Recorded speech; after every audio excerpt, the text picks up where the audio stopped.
Welcome, YouTubers and everyone in St. Petersburg. I am Jim True, and I'm here for your Getting Things Done, Project Management, Scoping, Working with Clients, and Projects Tech panel. We are WordPress St. Petersburg, and it is May the 4th be with you. Okay, I've done my geekiness. We're done with that part. Welcome to all of our wonderful participants tonight. We have everyone here tonight. I'm going to start going around with little intros below. Travis, go ahead and introduce yourself. I'm Travis Slopes. I work as a lead developer at Rocket Genius, the creators of Gravity Forms, and also run for Gravity, where we build Gravity Forms plugins. And Chris, your turn. Sure. Chris Wigman, I'm a senior, what is my title these days? Senior software engineer at WP Engine, working on the e-commerce team. Awesome. And Michelle, you're up. Hello, everyone. I'm Michelle Gerardo. I'm a digital product manager at Salon Centric for our ecom. Hey, Elaine, you're up. Am I muted? Nope, you're fine. Nope. Okay. What do you know? Elaine Simmons, and I work for myself, creating and maintaining WordPress websites for my clients.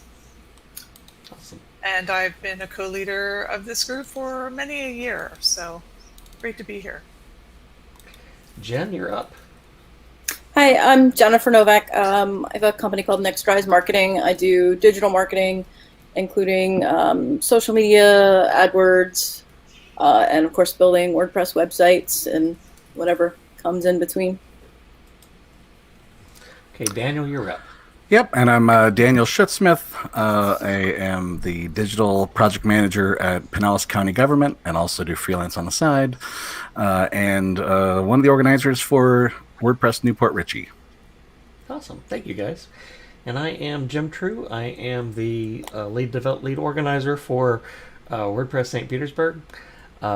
We meet monthly on the first Tuesday of the month at 6:30 p.m. online only through 2021. Our meetup address is meetup.com. WordPress St. Petersburg website is wptampabay.org. On our website, we have a Slack chat, a Facebook group, and links to all of our meetups. We're also a member of the WordPress Tampa Bay Network, which is a loosely affiliated groups of meetups that meet throughout Tampa Bay area. The most active ones right now are St. Pete and Newport Richey. Coming next week, we have next month is an Ask Us Anything crowdsourcing WordPress support workshop on June 1st. And next week, is that correct, Daniel? Next week? Yeah. May 11th, Daniel is doing his hands-on work group kind of hangout for virtual for Newport Richey. Check the meetup list. It's on our calendar. It's on our website at wptampabay.org.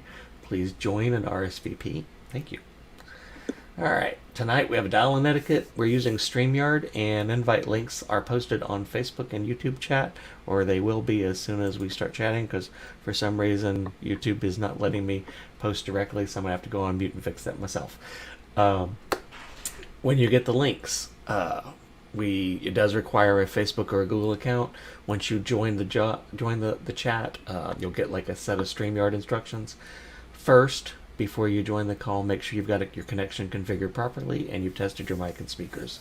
If you're also watching the stream through Facebook or YouTube, mute the audio in those windows, or we won't let you join the call. Okay?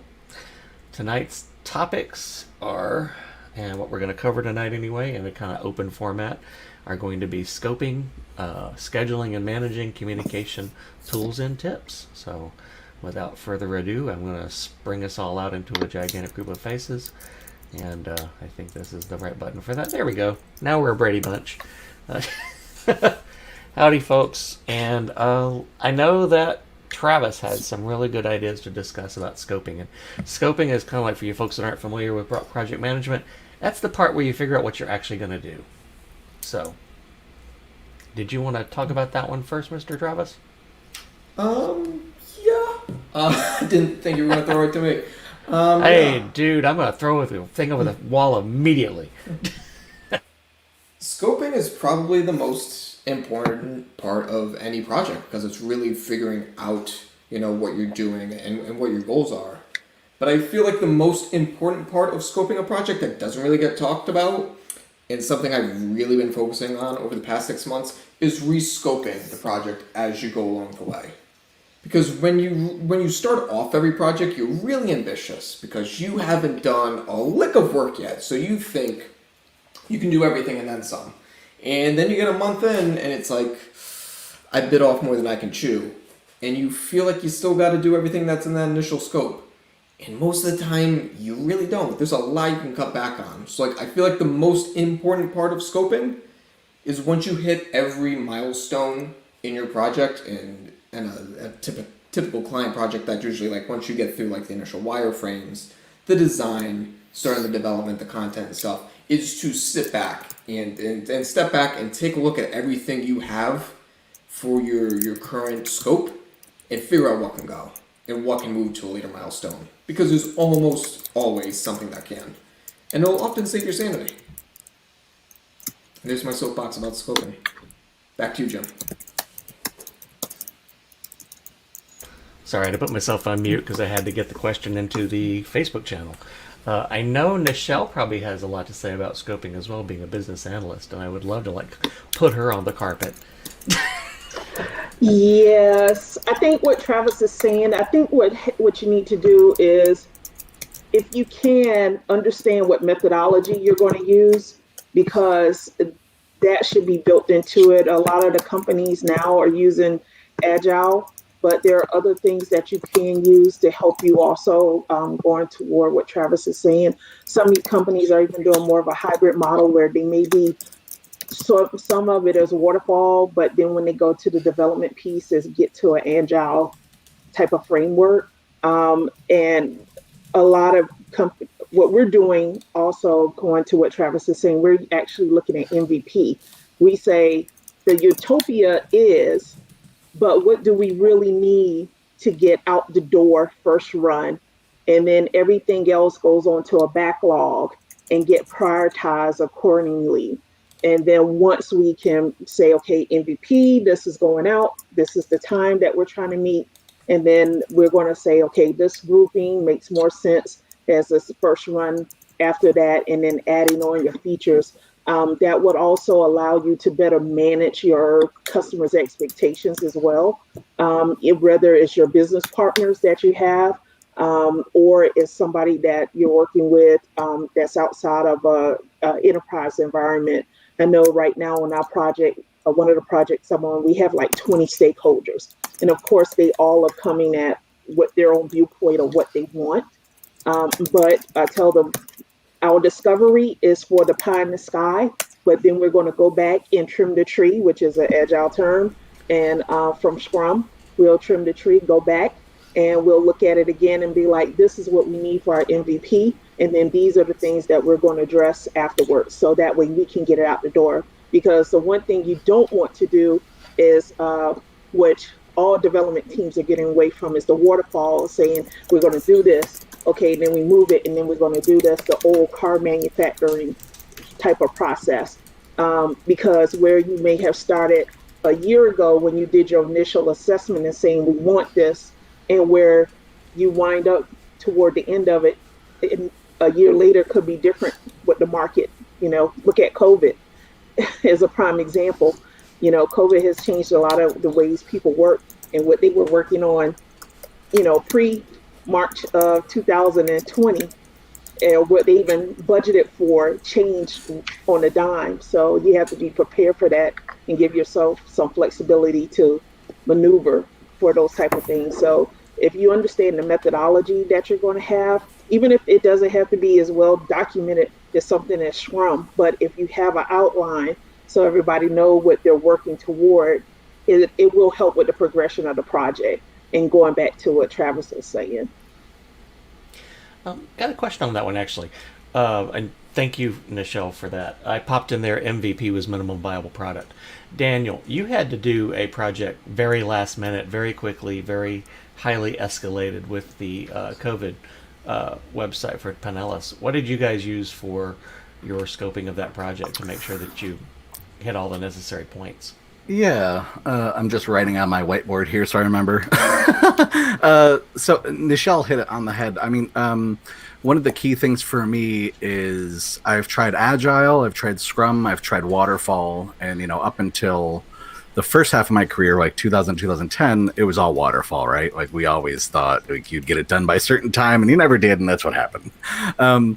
But the reality I've seen so far is like if Agile works really well if you're an all development team. Once we get folks that are outside of the development team, though, or outside of design, management, boards, if you have to deal with a board, things like that, the Agile method kind of falls apart a little bit on us. So it's like I can hold it on, I can keep it going in my team, but once I get outside of that, it has issues. So one of the things I've been trying to do the past few years is like a Wagile. It's like a waterfall / agile. So like to the outside world, they kind of see it as waterfall, but they know that like we don't have a specific end date. They just know it's like a range. Like we know we're getting to this range. Like for us, we're doing a website redesign for Pinellas County right now.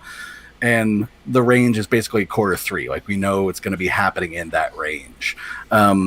The specific date, we don't know that yet. We won't know until we, see when content goes in, when we see when all the other pieces go in. So that's what I've been doing a lot of. And then for Pinellas specifically, we had COVID-19 happen. We had to put together a microsite real quick, so we put up a WordPress site. Most of it is built on top of Gutenberg, so it's just kind of throwing it together quickly, but we also wanted it to be a nice design, and we knew that design would need to be able to be used for the future. So we did it in a methodology of almost thinking about it as t-shirts.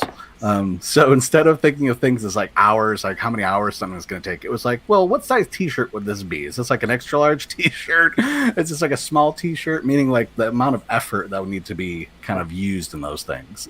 I say we, at that time, it was pretty much me putting together that site, but it put me in the frame of mind to kind of understand, where I wanted to go with it. Yeah, I'll agree with Daniel. I think for even my team, from reporting purposes, everything looks more like a traditional project management, where you're talking about impact. What's the impact of it? How big of a resources will it take when you're scoping it? Those type of things. So from our upper management, it looks like very much what they're used to from a very traditional project.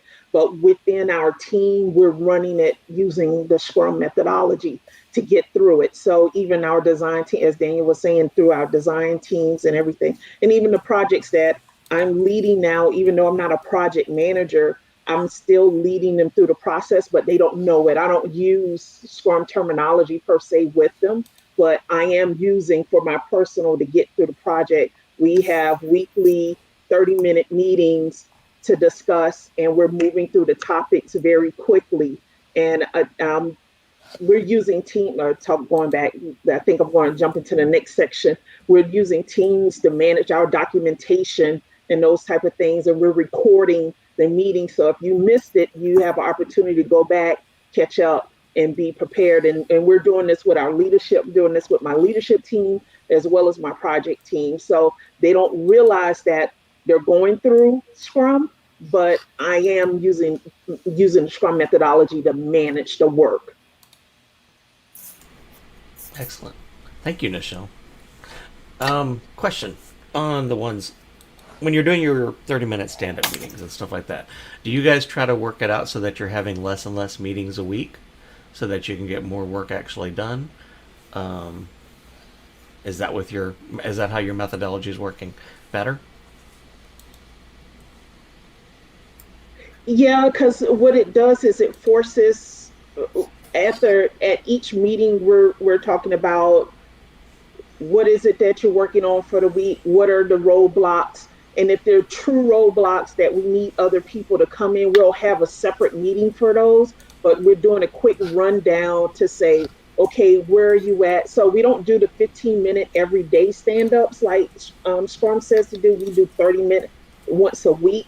That gives the team the chance to work on something, come back and report. And if they don't, we can push them and say, okay, what is it that's slowing you down? Is it resources? Is it time? Is it a technical limitation? Is it something that we need to get from the leadership team for you to be comfortable with?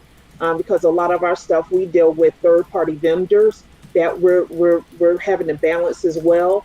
And so that's kind of why we have the weekly meetings, and it does allow us not to have multiple meetings. And then the other thing we have in there is that we have checkpoint meetings with the leadership team, so they don't come to these weekly meetings and disrupt the flow, because that's the one last thing you need is leadership to come in and be like, oh, here's a monkey wrench, and you're like, why didn't you come to me and tell me this? And then I could have reframed it and retooled it and take it to the team and address the issue. So you do, you have your core project team meetings that you're going to be working on, however you choose work best for your environment. But you do make sure you have those check-in meetings with the leadership team, just so they'll know that, oh, this is how we're progressing, this is where we're at, and then it gives them an opportunity to get into the feedback loop, in a timely manner. So if they get a bright idea, you could either say, oh, great, we haven't gotten there yet. Oh, we're past that point. We'll put it on the backlog for the next go round. Okay, good. That was actually, you went right direction where I wanted to find out was, how do you protect your project team, your actual team that's doing the work, from the stakeholders?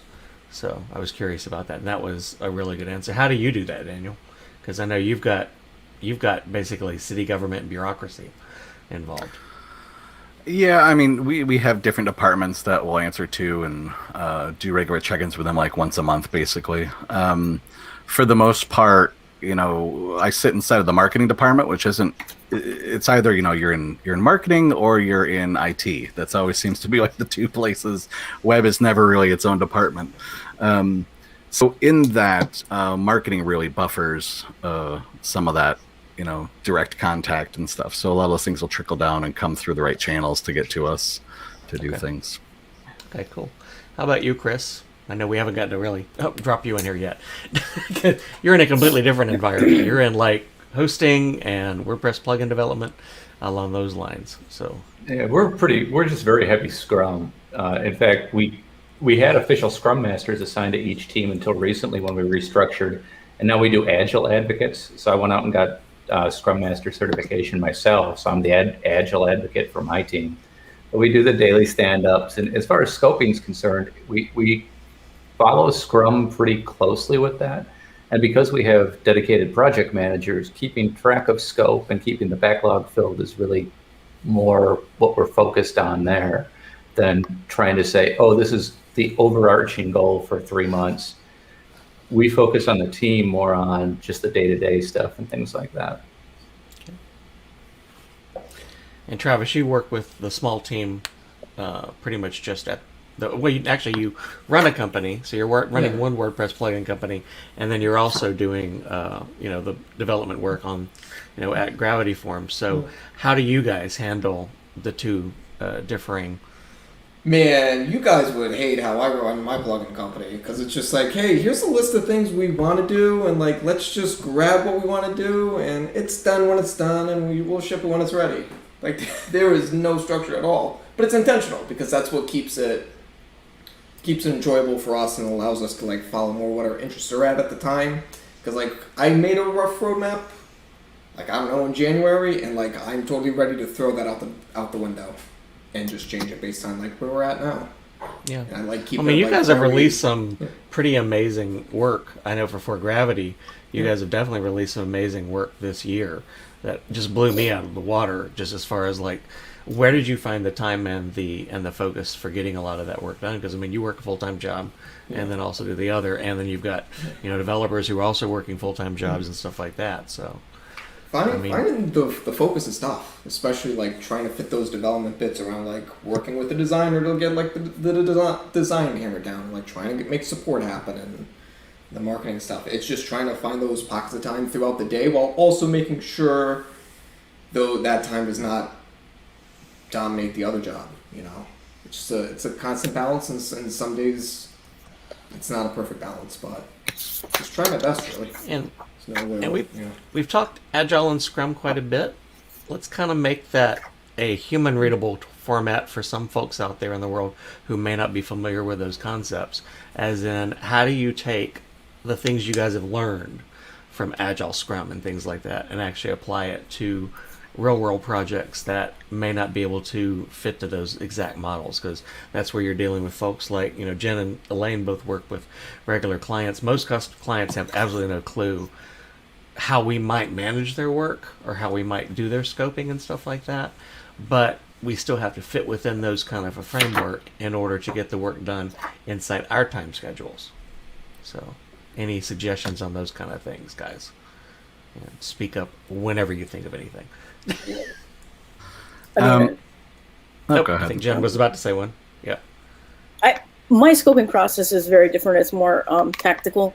So I don't know if you want to go back to scoping or if you want to. It sounds No, like we you can want to stay with manage the this is project manager. no, scoping is fine because next we're going to probably talk scheduling anyway. So scheduling and management. So go ahead and keep on with the scoping. So my scoping process for websites, it's it's working with smaller clients. It's that initial call just to kind of get a feel for what they're looking for. That's maybe a 20-minute call. The second call is what I call my scoping meeting, and from there it's more of the tactical, like what is the purpose of your website? Why do you need a website? Why do you need a website now? Do you already have an existing website? What is working on your website? What's not working on your website? I'm looking to see if they have hosting currently, if they have a domain already set up, some of those basic things. Some of them, this is their first website and they don't know kind of where to go from there. Maybe they've started with the Facebook page and they realized if I only post on Facebook, if I have a Facebook page, that's great. You can run a business from there. However, Facebook owns your content. So they want to have a website so that they can own that content. So from there, it's, we're kind of talking a bit about that process. And a lot of it really focuses on understanding the purpose of that website. Because as Nichelle was talking about with that minimum viable products and with the versus the utopia, it's really trying to get them to focus on what's going to make this website click. If it's an e-commerce website, how do we get to the call to actions to get people to buy? If it's a person who offers some type of services, a consultant, a therapist, how do we get people to click to request more information? And then from there, we're kind of talking a little bit about budgeting, what their budget is, how grand of a website do they actually need versus, okay, if this is what you can afford now, let's build it off of this. If you do have a larger budget, let's get you more closer to that utopia, and let's talk about what the minimal viable product is there. What assets do you currently have? Because some of them will come to me and they already have a logo. Some of them we may have to talk about, okay, I know you have this logo, maybe it needs to be updated. And again, talking about those stakeholders, who actually are the stakeholders, because you don't want to get to the end and find out there's surprise stakeholders, because that's always a hassle, and that happens sometimes. Especially with nonprofits. Our board says this, and it's the board hasn't really been in a concern before, and we finally get to the end of, well, our board likes this color better. Like, okay, well, let's talk about that. So, that's kind of what it is. But ultimately, it's, what is their story? What are they trying to accomplish? And that's what the scope is. And what I do, I charge for that initial scope meeting, because what they're going to get back from me is a document full of, here are your needs. Here are your technical requirements. This is what you technically need. This is what you need the website to do. These are the pages that we'll probably put in the website. We're going to talk a little bit about maintenance. If they have someone who is capable of maintaining it, whether they need to purchase a maintenance package, what that would entail. We'll talk a little bit about, again, those assets. If they need a logo, we'll look for a graphic designer. I've got graphic designers that I work with. If they need content, we'll look at content writers. A lot of times they want to provide their own content, and I can give them the option of, okay, I can take that content from you as is, or we can get a content writer to at least look over it and make sure that it's appropriate for the web. But just making sure they have that, because a lot of times that's the struggle as well. But once you've gotten the scope down, they've paid for that initial, okay, let's set up the website. Oh, but let me get my content together. And then you have a huge delay there. So it's kind of talking about that process, how long they need to get all that together. Do they have images? Do they need images? Do we need a photographer? So those are some of the options that we look at as well in the scoping. But again, all of that goes into one document that I write up for them.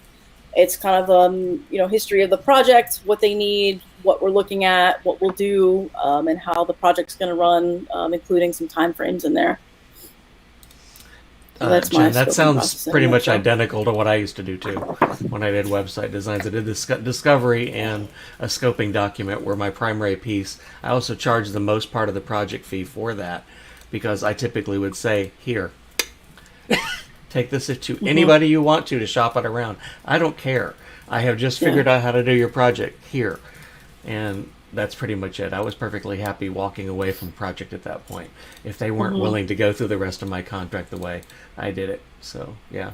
Well, it gives you an initial chance to build kind of rapport with that client. I've never had anybody pay for that scope and hire someone else because I think at that point they get to where they trust me. They understand that I know what they're looking for, that I can give them the end product that they need, that I understand that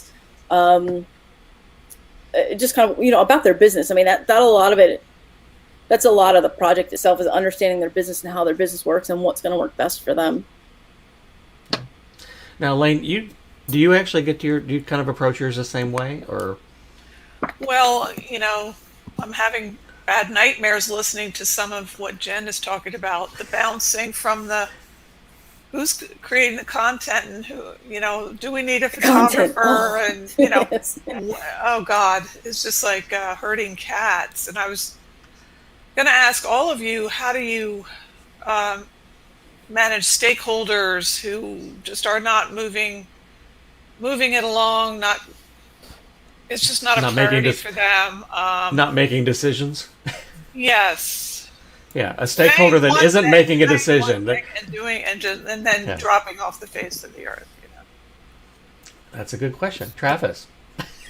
I mean, the thing because we've been facing this on a project we've been working on, is just putting your foot down and like, hey, if you don't have this thing by this date, we are cutting it from the launch of this website because you're taking too long.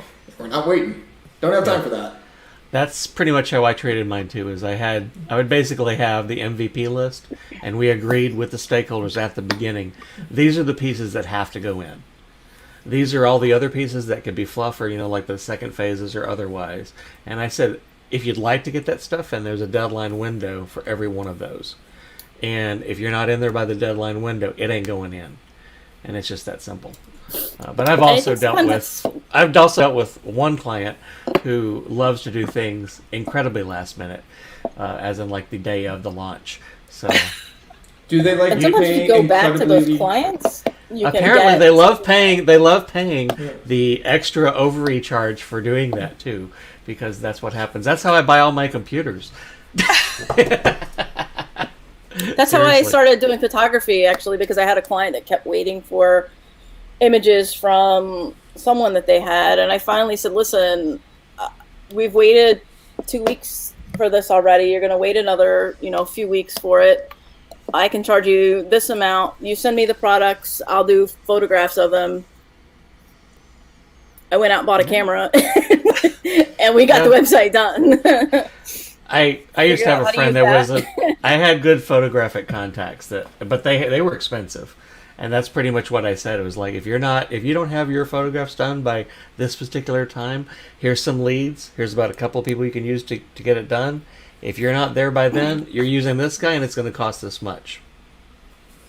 Or you're going to have stock photography. Like here's some professional referrals. If you don't want to pay that, you can pay me this, and I'll do it. Okay.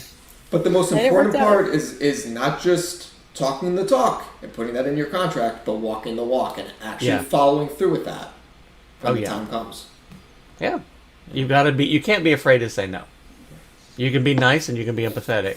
You mean when they come back and you say, I'm sorry, I've moved on to another project now, and you're bumped a couple months back or whatever. That was in all of my contracts. It was basically, if there were deadlines that were at my level, if there were deadlines that I had to meet, I had a very specific date for those. But if there were dates that were, where I was waiting on pieces for their side, because there's the back and forth. It's in one of my contracts, but I don't have a copy of it right now. But basically, the phrase was along the lines of, we work on multiple projects at the same time. If you have not provided everything we need by the time you're required to do so, we will be on another project, and we will not push you ahead of the other project unless you're willing to pay an overage fee to push it ahead. And sometimes we cannot accommodate that regardless. You're not the only client. And that's an important thing to put in the contract, I think. I'd kind of like to talk about communication, because let's go ahead and jump it ahead and move it up instead of like scheduling, because scheduling is part of communication anyway. It's one of those kind of things. How do you make sure that the requirements, the scope, the steps, everything that is kind of nebulous and can be handled in a meeting, how do you make sure that that stuff is communicated properly and makes it into the project plan without any question? And let's go Nichelle and Daniel on the first, and then we'll bounce around to everybody else. Actually, if you got an idea, just say it. It's fine. I use a combination of Slack, a spreadsheet, and that project proposal. We refer back to that a lot. Yeah. Okay.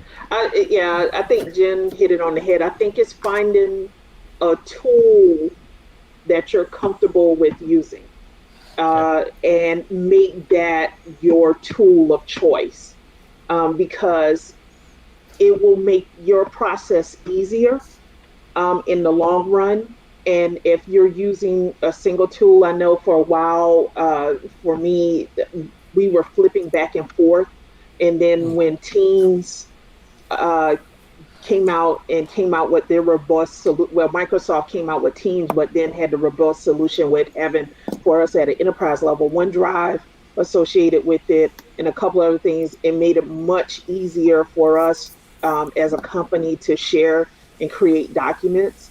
Also creating that space that allows your customers, whether it's internal or external, to be able to access those documents as well at any given point in time, is a great thing, just purely from a documentation perspective. Then also, like I said, if what you're using has the ability to record sessions, especially now that we're in this virtual type of space, record them, because then not only do you have the notes that and send out recap notes, but have the recap notes of what you discussed, but also have the video to go with it. So if you're a smaller business and you run into the issue and somebody say, well, I don't remember, and you say, well, watch the video back at this point, you can see. And I even have to do it with our leadership team or myself. I'm so busy facilitating a discussion that sometimes you can miss things. So the video works for me because it allowed me to go back and find things I may have missed in the conversation that we were having because I was facilitating at the time. I know for right now, one of the big things I've introduced into our company, which everybody seems to be odd by, is like Mural, because it allows whiteboarding collaboration sessions. It's called mural.com. Mural.com is one of the first collaboration tools that has come out really that allow you to do real-time whiteboarding. Lusa Charts has Lusa Sparks, which also does it, but I like Mural better than Lusa Sparks. I think Mural is a little bit more advanced from that standpoint, just purely for documentation purposes. And then, like I said, which I even struggle with to this day because we're so fast moving to the next thing, is sending out recap notes about what it is that you discuss, because then that gives them, within the recap notes, you can say, this is what we discussed, here are the high level action items, and then move forward until whatever your next meeting or your next check-in is that you're going to have. What do you use when you're actually physically in the call itself, like in the meeting call, to kind of track those type of things, like the tasks that are popping up during the discussion? And I guess we're going to end up going communication and tools because they kind of go hand in hand now. In hand, yeah. But what are you using to track like your tasks and action items, follow-up items, that sort of thing, while you're physically in the call, so that you don't lose track of it?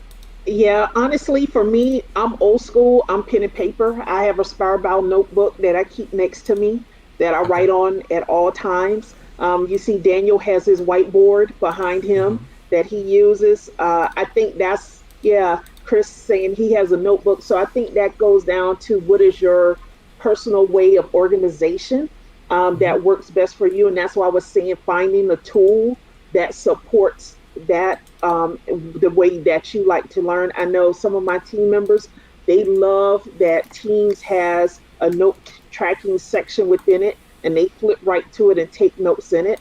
I don't particularly like it. I think for me, it gets lost. Whereas my Spirebound notebook, I date it. I can flip back and forth however I want to, and I can go back to my notes. And then, like I said, with the video, it allows me to catch things that I may have missed. But that's just me personally. I'm old school paper pen, you know. Yeah, we've been using one at Rocket Genius for Gravity Forms and stuff like that called Fellow.app. And I go back and forth between liking it and not liking it. One of the things I do like about it is the fact that it actually has a really good integration with Slack. It does work with your calendar as well. So, like, basically, if you have a meeting on your calendar, you can automatically sync it up so that you can set up a meeting notes and agenda through Fellow for that meeting, and you can carry over action items from the prior meeting and stuff like that. So it's good for stuff like that if you use it like that. If you actually use it to keep track of action items, notes, and talking points. So it's another one of those that has a free trial, so it's worth taking a look at. One of our folks from our YouTube chat, Dare, I'm gonna totally mangle your last name, and I'm so sorry. Edelugba, Dare. It's either Dare or Dare Edelugba. Asks, what do you think about Trello? It's a fairly good application. My biggest issue with Trello was the fact that cards didn't link. It wasn't easy to link tasks between Trello card, and to me, a project management tool that does not, if you can't link a task to another task, is totally useless. Because projects do not exist on one Kanban board, never will. They usually have to exist in an enterprise or let's say like you're working with a client and you've got a Trello board for that one client, but you're also trying to manage all of your personal projects with all your clients in another place. I can't pull very easily tasks from that Trello board into. Oh, thank you, Derry. And you can't pull tasks easily into multiple projects from Trello. I had originally looked at Asana way back then, and I still use Asana too, because Asana does do that. Asana, you can easily put a task in multiple projects and see it across its entire pipeline everywhere it exists. And that's the one most powerful feature of Asana. The biggest issue with Asana is don't go too deep. You have to enforce a task level limit. Like, okay, if I've got a project and there's tasks on it, do not create multiple subtasks, because you will get lost in this horrible little, what's that movie with all the dream inside a dream inside a dream inside a dream? Inception, thank you. You'll get trapped in that and you'll never be able to get out of it. So you have to tell people that says, okay, if a task has more than one subtask below it or more than two levels below it, it's its own project, dude. It's a story. Treat it the way, and I guess that's kind of the way Agile treats them, right? Where you have to kind of you have to make it a user story. And Okay. One thing I want to add to all this, though, is you're not going to find the perfect tool. Nobody's going to find the perfect tool. They don't exist. More than the perfect tool is your team agreements. What does your team agree that they're going to use? Because if Jim runs off and wants to use Asana, and I go run off and into Jira, and Travis is doing this, and Michelle is doing that, that's when everything breaks down. So having a strong team agreement as the team comes together and reviewing it regularly, this is how we will, this is the expectations on how we will communicate. It's one of the strongest points of that team agreement. And without that, it doesn't. You could have the best tool, and it's just going to fall apart on you pretty quickly. Well, and your tool comes down to communication, because that's the biggest piece of it, is that your tool is tied to all of your communication goes through that. Exactly. And That's why if the one that, thing yeah, go ahead, Travis. I found has worked for us pretty well is like taking the Kanban aspect of Trello, but just using it with GitHub projects. Because we like keeping our discussion tied tightly with our code. It allows us to easily track those issues, and have them auto-close with pull request merge and all that kind of stuff. And then for non-code related stuff, we use Basecamp. But regardless, and we don't need to get into the problems with that because it's a whole other discussion with some serious problems. But how many of your teams actually have an agreement, like everybody buys in, everybody gets to form the tools that you pick? We work for a company. The company decides that. Management decides hell that. no. It's the biggest companies I've worked for that we've gone back and every team. I mean, I'll be reviewing my team agreement with my team here in the next few weeks. Is everything working? What do we need to change? Is there something that somebody absolutely hates and we can change to help that person be successful? And that type of revisiting that agreement, if the company gives you a Basecamp license, okay, maybe some big tools, but that's one piece of it. How do you use Basecamp? Well, we're not going to put issues in Basecamp. All issues are going to get reported through GitHub. That's part of a team agreement, and you can still use these tools in a very effective manner that works best for your team, even when they're dictated. If the tool itself is dictated, you can still refine its usage. Is really what I'm trying to say. I think there's also. Oh, sorry. Go ahead. No. Go Okay. ahead. I think there's also. I've always found that there's the team agreement, right? But there's also the personal level of like, we all know where everyone's tasks are collectively, so we can see what the other people are working on and how we relate to them. But also, too, it's on ourselves to manage our own tasks, however best is fit for us. So, like for me, I usually use a note card and I'll put down like my 3 big tasks in the morning, so I know what they are. I get rid of them first, basically. But I know some people that love using the task list in Outlook. I can't do that. I lose things in there. Like it doesn't work for me. Or the same thing with Teams. Like Teams, we use Teams to put all our files in there, but I can't be putting my notes into Teams. They'll just be gone in an ether. So I think it's just the team agreement thing. I think is great, and then also just having kind of a personal system. I think is also important. I'm talking about team agreements strictly with communication. Sorry, Jim. No. That's kind of it. Is like I like that. I actually put a note down there on our private chat on here of team agreement, an awesome idea, because I do like that concept of that, reviewing and going back to what tools you're using, what kind of communication method you're using, what things are basically blocking you from getting the work done. Because that's the agile approach as well, is looking at, okay, what are our roadblocks? And if the communication and the task management and all of those little pieces are breaking, that's a roadblock. So, it kind of fits the whole picture of how do you get an efficient project done. It's reviewing, what tools you're using to get that project done that have nothing to do with actually getting the project done.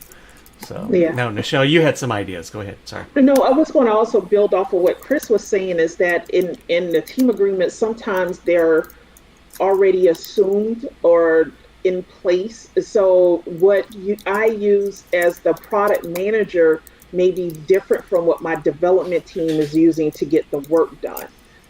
So I have access to what they're using, so I can keep track from a status perspective. But when I do my reporting out, because I'm the middleman, when I'm reporting back out to management, I'm using different tools that I know that will be easy for them as well. So it's also understanding your audience. And I think that's going back to what Chris was talking about, the team agreement, understanding your audience when you're doing specific things for your project. If it's your development team, we use Jira. I know any ticket, any issue that I may have, any backlog item that I want them to work is going in Jira, because that's how we prioritize and track from the project level down to our day-to-day production support work. But from when I have to report out to our management team about the projects that we're working on and the status there are, right now I'm using Google Sheets with Data Studio, so they can visualize it and see it. So it's a reporting tool for them. So it's understanding your audience as well. So then that way you're using the appropriate tool for them.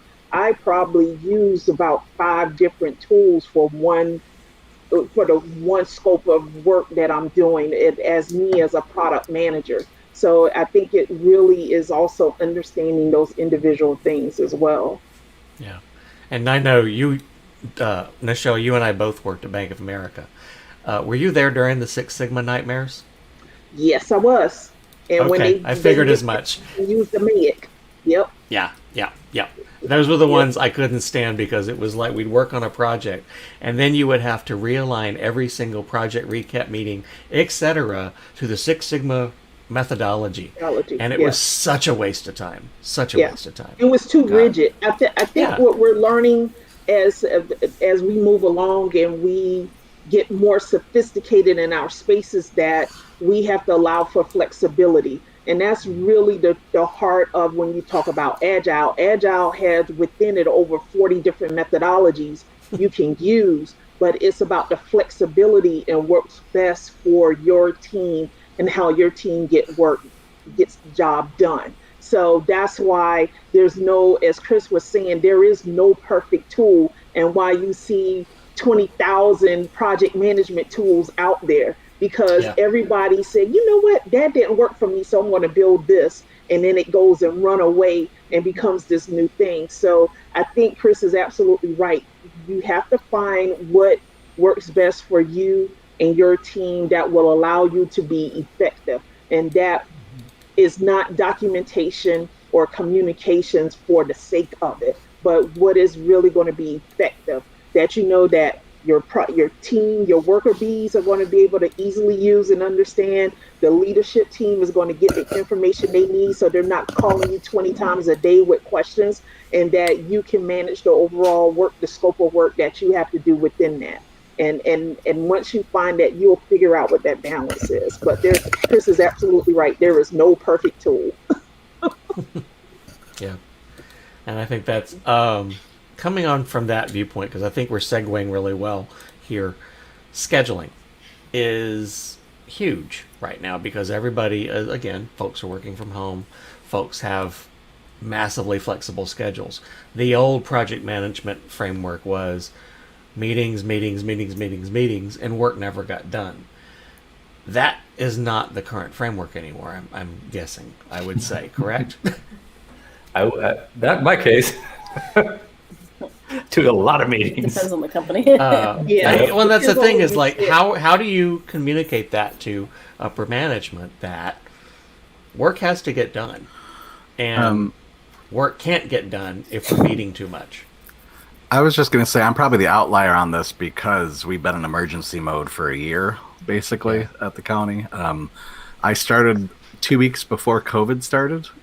So I was only in the office with my coworkers literally for 2 weeks. That was it. And then we were all remote. So for us, it was just, doing stand-ups every day, basically, and just holding to account to that. But other meetings, we try to limit as much as possible just to get the work done. Right. But I'm probably the outlier. In the stand-ups, do you guys pay attention to your employees and or your team workers and stuff like that, and determine where are their energy levels the best, and try to work it so that maybe the morning 15-minute meeting or whatever, if you have to do a daily stand-up, do you kind of focus it at a time frame when everyone feels good and is ready to work next, or are they doing it are they working before and that kind of a thing? How do you schedule those kind of meetings? Because that's the biggest piece, is if you want to make sure that your folks are productive and their energy levels are in the right space, but you also want to make sure that the meeting is productive itself. I know for me, we have a meeting every week and energy levels are really low, and primarily it's because some folks are at the very end of their day, some folks at the very beginning of their day, some folks are not morning people, and it just all comes across, and and they just don't engage. And I'm curious about that, how you guys handle that particular roadblock. Well, by the way, that's why Slack was started. Was originally for that. They wanted Slack to be it's your meeting thing, so everyone's in there talking about what they're working on at their own time rather than one time. But yeah. Which is what we employ on our team. And Okay. we do have bi-weekly meetings with other teams in the company, but we made sure specifically to schedule all those bi-weekly meetings on the same week. There's a meeting week and then there's an off meeting week so we can actually get stuff done. Okay. And like we communicate in Slack as much as we can, and we do have a weekly team meeting. But it's not really for getting work done. It's more to like hang out and just like how's everybody doing and Okay. making sure we're all cool. How about you, Nichelle? Since you're in a Um, more it's- corporate environment. Yeah, it's interesting. So scheduling for me works on two levels. There's scheduling the project to get resources to start, and then there is scheduling of where we're going with meetings and those type of things. So you have to look at it two ways. And but as far as resources and meetings, unfortunately, I would say the good thing is we try not to engage our technical team in too many meetings. Those are the people that we try to say, if we absolutely need them, have them in the meeting, or whoever's the best representation for the team to be in the meeting. But the rest of it, from a management or business partners perspective, there's tons of meetings. So you are trying to manage. So what our team, especially being on the e-com side, our team has gone to is like blocking out our schedule. So then that way we have built it. We know there's certain times like we have a monthly turnover. So the last week of the month leading into monthly turnover, we tend to block our schedules out because we know we need that time to focus on getting the job done. For me, it's one of those things you talk about low energy morning. I'm not a morning person. So my thing is, most people know, I let people know, that, hey, you want me on a meeting at 7:00 in the morning? I am not going to be the best me and answer the question. But if you want me at a 2 p.m. meeting, I'm your girl because I'll be awake. Anything after 10 a.m., I'm ready to go with. I'm so with you. Yeah, I'm firing on all synapses. So there is a thing to understanding your team dynamic in meetings, but in our environment, we have 5 major initiatives going on, and they're meeting a ton because it's so big. They're so big and so important to our company. But we do try absolute best not to have our developers or designers in those meetings unless we have to have them. Okay. I know for me, when I worked at Bank of America, that last year I was there, my job was to escalate, or basically to clean out all the projects that we were working on, because we were trying to we had employees to get rid of. We had a lot of stuff that was being outsourced. And I came in through the viewpoint of, we have to get things done. And we didn't have Agile. We didn't have Scrum at the time. None of that stuff existed back then. It was just Six Sigma. And so my viewpoint was always, I would meet with the folks that were actually working. I would find out what their roadblocks were. And then I would yank those upper management people that could make decisions, decision makers. I would yank them onto a call with my developer to get rid of the roadblocks so that we can move on. And that's kind of how I treated it. I didn't care who I pissed off, was my viewpoint that last year, because that was my viewpoint, was we have to get these things done. We have time frames. We don't have time for your friggin' Six Sigma shit. We have to get this work done. We don't have time for your we had PMPs at the building that were constantly doing so many meetings, and I said, I'll help you get rid of these meetings if you get rid of those PMP people, because they are holding up the process. So yeah. No, I think there's a balance in there for them. It's just one of those things of going back to what Chris was saying, understanding your team agreements and what you're going to do, because for the projects that I'm leading, my thing is those are important to me. Those are high priority for me, but there are other projects that I have to sit in meetings on, and I need to know, am I optional or do I have to be there? If I have to be there, I will be there. But if I'm just an optional person, 9 times out of 10, I'm going to bow out and focus on those things that I need to be a part of. And somebody will bring me into the conversation as they need me. I think going back to your tool, using Teams or Slack, the ability to chat with people in real time to get roadblocks moved or to get clarification has been a great thing for us in our environment. So it takes away the necessity of needing a meeting, or less if it takes too long to explain over chat or via email, then you need a meeting. You absolutely, and it should not be a long meeting. It should be something that's very focused, very targeted. You're not trying to bring in 20 other subjects. You're talking about this one thing, getting this one thing addressed so the team can move forward to whatever it is. And then you'll worry about the next thing. You know, you'll either put it on a list or you'll manage through it the next thing that comes up. Well, I know the developers at Gravity Forms do this a lot. They'll rubber duck. If they're stuck on, you know, in the midst of their scrum that week, if they're stuck on something, they will pull someone in and say, hey, do you have 5 minutes to rubber duck this with me? And the other person's really just letting there go, and the person's just talking it out, because that's the whole concept of a rubber duck. You explain what you're trying to do to someone as if it were a rubber duck. So listening to your problem. And yeah, but I find meetings like that very helpful. So, okay, thank you. Let's see, what do we got left on our little agenda of things? Communication, tool tips, tools and tips. So we've pretty much talked scheduling and managing. Yeah, I don't want to go crazy into tools, because when it comes down to it, like you said, there's so many tools that can do pretty much everything. You know, some upper management tends to require pictures and graphs. They tend to require, you know, these, what is it? Is the waterfall the old Microsoft project, like Blink? Yeah, okay. They like those things. Can I make a suggestion, Chris? Jim? Yeah. Why don't we do this for tools? Instead of trying to guess at everything, why don't we just go around the room? I'm sure everybody here has some tool they'd love to suggest for this type of work. Yeah. And kind of put it out there that way. You want to... Well, and I would like to also tack onto that, Daniel, you made a really good point of, like, how do you handle your personal task list so that you keep track of all the tool you use to keep track of your crap. So there's the tools that you use to keep track of everything that everybody else works in, but then there's also what's your favorite tool for keeping track of your own work and schedule. So I'm not going to go first. Travis.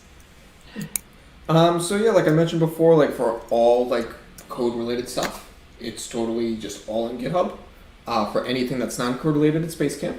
And for personal stuff, it's actually a recent change for me, and it's been really good, is a 4x3 glass whiteboard that's sitting on the wall next to me. It's been like a big productivity game. Okay. Yeah. Do you do kind of like what Daniel was talking about, the top three? I have a mix. I have like a list of things I need to do upcoming, and then like ideas for products, and then like, because each of our products is a different color, I actually have Expo markers that match each product, which is nice. Okay. So I have like nice color-coded lists. Yeah. Cool. Chris. Let's see, we're pretty much everything in Jira for my teamwork. Code, you know, GitHub is code only. Jira is source of truth for pretty much every project. Personally, either, you know, my big find this year is fountain pens that I've switched to in my notebooks. And I use a lot of that. If I do anything digital, I do use Apple's Reminders app. When I was on Google, I would find whatever the simplest built-in app was there too for little notes and stuff here and there. But keep it as simple as possible for my personal stuff. Okay. Jen. Actually, no, we'll keep the loop going. We'll do a snaky thing. Michelle. For me, like I was saying, it's paper and pen. I actually have a little small journal that I keep in my purse for personal things also. As far as team, my larger scope of team, I'm using, like I said, a mixture of 5 different tools right now for my leadership team and just the high level projects that we're working on and we have in our queue. I'm using a combination of Google Sheets and Data Studio to build out reports so it's nice and pretty. Then for my development team, what I work with them on is Jira, all things Jira and Confluence. And then, and then for the design team, they're using Figmo, was using partly InVision. So it, you know, depending on the audience, the tool is slightly different per audience. What do you guys use? You use Teams for communication, right? primarily? Yeah, Teams, Teams email type of thing. So we're Teams for all our meetings, virtual meetings, Teams for chatting. Big projects is on Teams, but then we have some of the other things that we work on that are coming to us through like OneDrive, but that's connected to Teams now. So Right. you Yeah. know those type of things. So it's really depending on the audience of where we're focused on work. Mhm. Okay. I'm going to go back to Chris real quick on that one. What do you guys use for communication, Chris? Slack and Zoom. Slack and Zoom? Okay. Cool. Yeah, we all have Gmail accounts, but I mean, Yeah. it's just garbage at this point, mostly announcements, that type of thing. Yeah. Okay. Elaine, what do you use for your task management tools with your clients and communication and for your personal stuff to keep track of your stuff you got to work on? Elaine? Hey, You know, Elaine? a combination Oh, there you are. of combination of what you're, of what was mentioned. Depends on the client. Sometimes even, well, I guess Trello, Slack, email, even a phone call. Sometimes you can get a lot done on a phone call with a client a lot faster than going back and forth on anything. You know, if you just want to speed through something. But I'm not working corporate like you guys, you know. Yeah. Okay. Jen?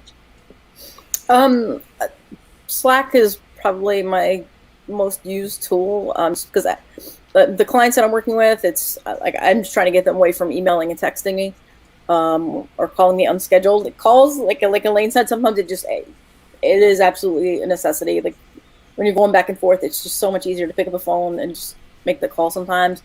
But just to get them away from that unscheduled, Slack is good. And it's also easy for me to keep them up to date as to what's going on. So that way they don't feel the need to, you know, email or call or text with, hey, what about this? They know what I'm working on. They know this is where the project is. Just a basic Excel spreadsheet that kind of keeps like our work in progress. These are the things that need to get done. It's kind of a task list and where we are with that task, what needs to be done, and it gives them an opportunity to say, yes, this is good, let's move to the next step, or they can message me and say, hey, let's do this, that, and the other.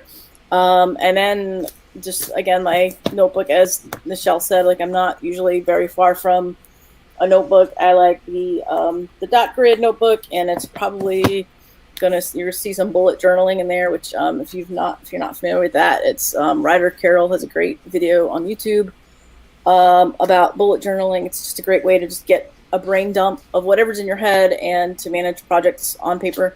Whiteboard, if I need to just brainstorm things. I want to check out Mural that Michelle mentioned, because a lot of times it is helpful to be able to share that whiteboard, but I work at home by myself usually, so it's difficult unless I'm like actually taking a picture of that whiteboard to share it, and then they can't, you know, write something back or manage something back. So I'd really like to check that out. I think that sounds cool.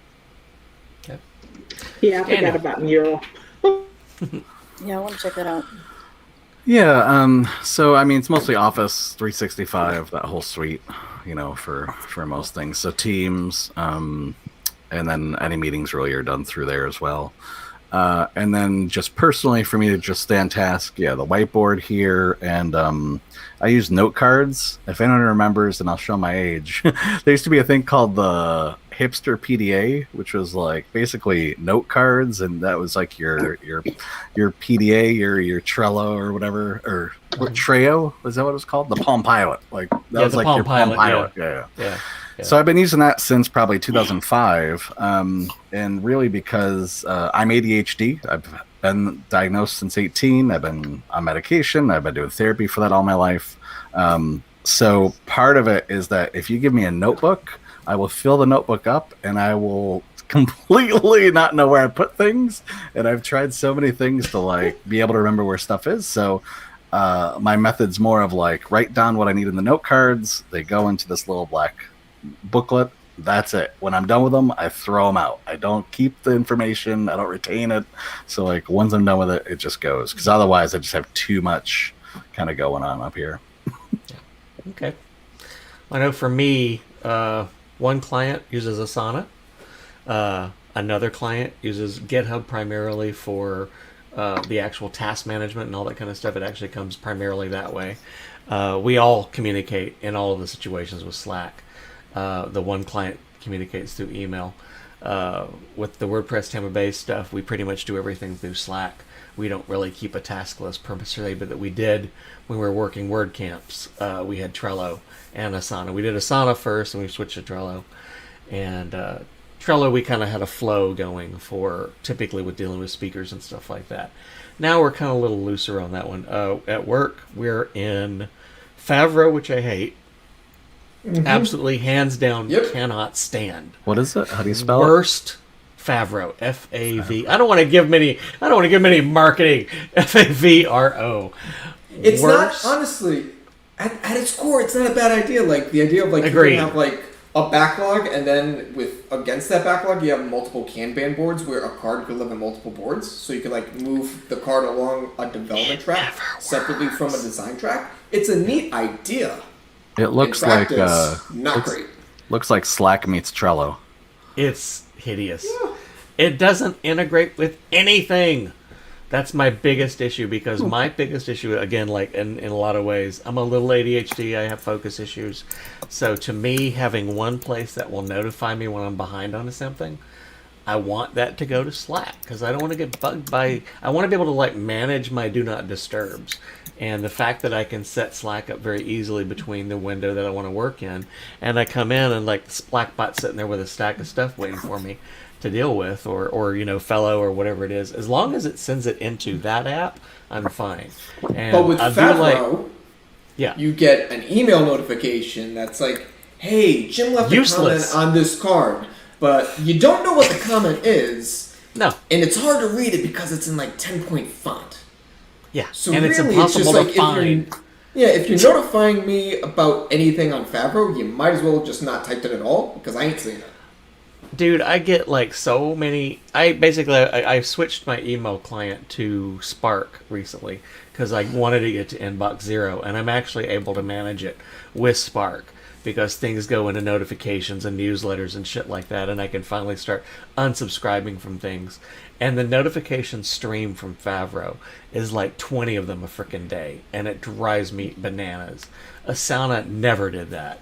Asana I liked because it had the inbox thing, which was really useful, but it could get overwhelming because so many things went in there. It just, and people do that. They get overwhelmed by an inbox that's too full. I have taken personally as my own blend. I've taken a blend of what Jennifer was talking about with a bullet journal, and I'm using NotePlan. I think that's right. It's a Mac app. NotePlan 3. And it kind of allows you to do daily notes. You can attach, and you can also create kind of like project docs that are just docs that have tasks in them as well. And it's very easy to do reviews. You can't lose track of anything. That's the one thing I have to say about it. And it's very easy to push things forward, do a new date, and it constantly shows you when you've done that. So it kind of follows that bullet journal format in a clean way. And I've been pretty happy with that one. You know, personal tasks like shopping lists and stuff, I use Apple Reminders because it just works that really well for that. There's a lot of stuff that I do that I have to do over and over again, like shopping, like packing lists. And packing lists I always do on Asana because they're so easy to just, you know, reset them or what have you. So I will say I was surprised to hear multiple people say they like interacting with their clients over Slack. I find like that's one thing we've tried to do at Rocket Genius on the web team is get everybody to not tell us really anything in Slack, like submit a form that will go into our GitHub flow. Because there's this feeling that like if somebody's messaging us on Slack about something with one of the web properties, it's probably emergency.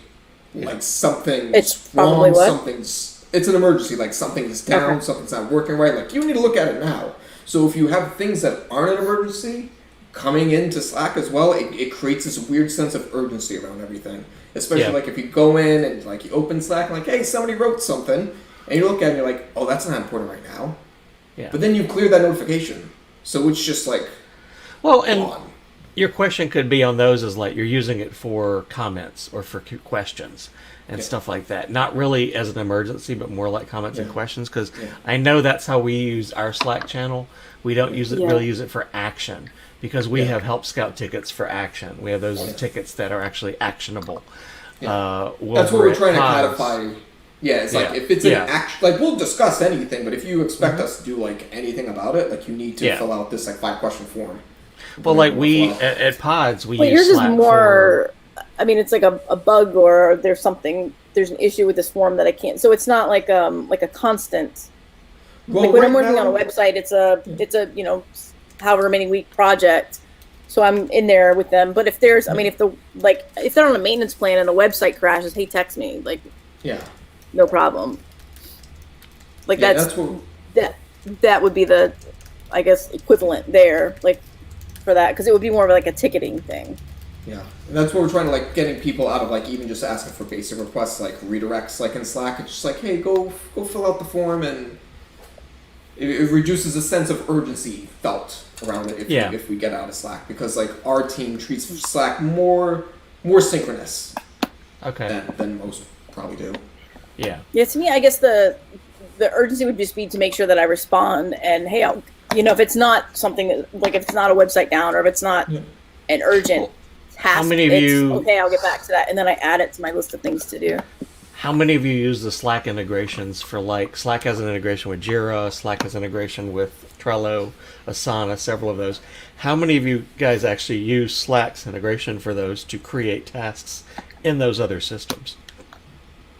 I use it for calendar all the time, mostly because Okay, we're yeah. not allowed to connect to our calendars from anything but the native Gmail interface. So it's we can cheat it by using Slack, so I could create calendar events real easy. Okay. I mean, I've used it for Asana. I've used it for Trello. I have not used it for Jira because I've never used Jira, but I have definitely used it for GitHub because Travis, we had the same situation. We would do kickoff issues directly from that integration, or we had a form that would do that. At Pods, we typically did. It was Slack was used primarily for support a lot, but it was also used for developer discussion. So when everything they did had to be inside an issue or a PR, or because was too easy to lose track of the communication after a while. It was good for discussion, but if it had to be something that had to be a task, they would kick off a GitHub action from within Slack. I want to say our company is not a Slack company. However, we are a huge Salesforce company, and with Salesforce buying Slack, it'd be interesting to see what they do as far as integration standpoint between the two. So that's probably where the shift to becoming, I would say, and probably mixed. It's been a year, so they just bought it in 2020. So within the next year and a half, to see what they do with it, and where it goes from there. Yeah, for some reason, I'm going to answer a question from one of the Facebook users. For some reason, I'm not able to drop comments into our Facebook chat or our YouTube chat from here. But one of you asked, how can we connect with the speakers, please? Looking for some help for my business. The absolute best place to reach us is in two locations. Through our Slack group, which is listed and linked off of our communication channels on our website at wptampabay.org, or on our Facebook group. Most of the folks here, some use Facebook, some don't. So I would say, if to be on the safe side, drop that in our jobs channel on our Slack chat. Okay. Woo! Good hint. I don't know whose phone that was, but okay. Whoever that is. I think we're at 7:43. I think this is a really good time to wrap up. We have hit pretty much every single primary topic talked about, and we had some good discussion items. Anything you guys want to do, kind of like a final word? We'll go around the group again. Travis? I've said my piece. I'm good. Okay, cool. Chris? Anything? Okay. Michelle? Sure. I would say for those people out there who may have heard some things that we were talking about and not necessarily 100% familiar with. Um, there are some great tools out there as far as like if you want to get more up on Scrum, the Scrum Alliance, so scrum.org, really good resources to get into Scrum and understand Scrum better. There are also some really good videos out there. For those in the Tampa Bay area, there is a really strong Agile community here. They have a lot of different groups on meetups that you can be a part of, and they are some very highly experienced professionals in it that can give you ideas and tips on how to become better at what you do or how to use the tool to make it work for you. And then also I would say, it's going to be a little bit, if you're just starting out, it may be a little bit of trial and error, but once you find that thing that works for you, make sure you keep a copy of it. And keep a copy of it. What I mean by that, email it to yourself, keep it on a jump drive, and keep it on your computer hard drive, because at some point in time, you will want to go back to it. And I think about the intake form that I had when I had my business, which is very similar to what Jen was talking about. It came in handy when we were doing our nonprofit work, and just running through the list and having them answer those questions. Because our team is very involved with the community and doing nonprofit work and having a start point. So at some point, something old that worked well for you will become new again. Just make sure you always have a copy of it.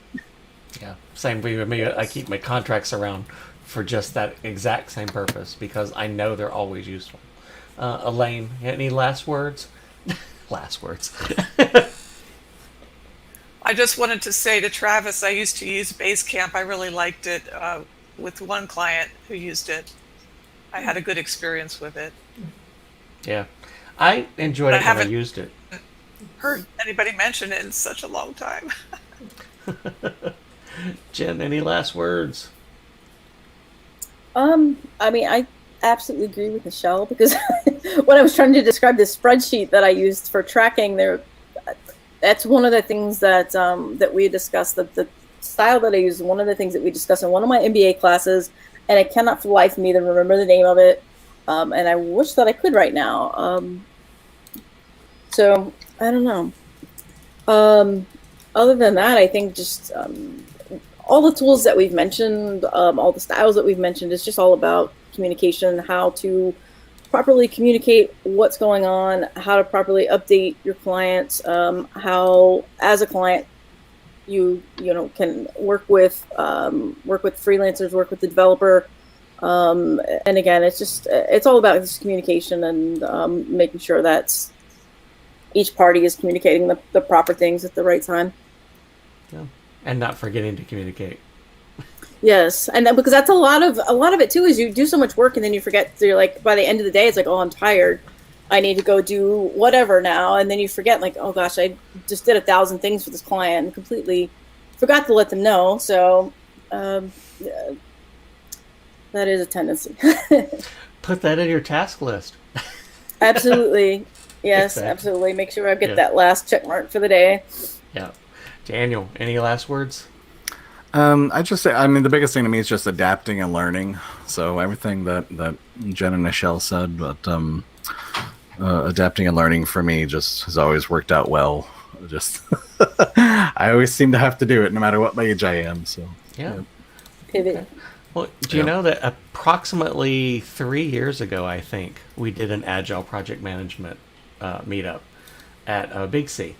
That was the last time we've actually had a project management talking about Oh. things. So I want to say that this was great. This was a really knowledgeable group of people with lots of input and lots of good feedback. Thank you, every single one of you, for being here tonight. We have a meetup, don't forget, next week for Daniel in Newport Richey. It's on the meetup calendar, meetup.com. Newport Richey, I think, WordPress, or just go to wptampabay.org. Yeah. It's listed right there on our calendar thing at the top. it's going to be very chill. It's just like a meet and greet, say hello to each other, and Yeah. bring your problems, It's- and we'll talk through them. Yep, I'll try to be there definitely. You've already RSVP'd me because I'm on your meetup list, so that's kind of how that happens. So I will definitely do my best to be there. We also have another Ask Us Anything, which is our open format Ask Us Anything meetup in June, on June 1st, the first Tuesday of the month. Everyone have a wonderful evening. Don't forget to like this video and subscribe to us on YouTube. If you have any questions or want to find out everything we're about, head over to wptampabay.org. I'm going to put all of you wonderful people on mute and do our little end cap, which has been re-recorded. Unfortunately, I still have the same graphic, so it still talks about Suncoast Developers Guild in our first and third, but it has new audio. So, woohoo! I know, it's so exciting. So, all right, guys, thank you all again for coming, and we will see you in another month. Okay, bye. Find the little brand thing. There it is. Yay! Thank you for watching a recorded session from WordPress St. Petersburg Meetup. We meet once a month on the first Tuesday of the month, live streaming online through our YouTube channel and Facebook group. If you enjoyed this video, please give it a thumbs up on YouTube, and be sure to subscribe and click the bell to be notified when new videos are added. Find out more about WordPress St. Petersburg at our website at wptampabay.org.